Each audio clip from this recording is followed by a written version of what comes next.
Assalomu alaykum, Sadir Jabbarov. Men Ko'sog'li Elmira. Sizga murojaat qilyapmiz. O'z xohishim bilan qochganman. Qochqinda yuribmiz. Uydagilarim, tog'alarim qarshi chiqishyapti. Militsiya, prokurorlarga berishyapti. Sizdan so'rayman, hozir borsam, meni o'ldirib qo'yishadi. Hayotimni saqlab qoling. Sizdan iltimos qilamiz. Assalomu alaykum, Sadir Jabbarov. Men To'lanib Sardor. Shu xotinim bilan o'z hayotimizni tiklash uchun qochib ketdik. Shu qochqinda hali ham yuribmiz. Bizning ishimiz bitmayapti. Prokurorga beryapti, militsiyalarga, tergovga.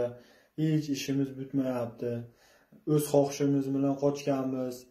Nikoh o'qitganmiz guvohlar bilan. Bu 19 ga kirgan, men 21 ga kirganman. O'z hayotimizni tiklash uchun, o'z ahlimiz yetgani uchun qochgan.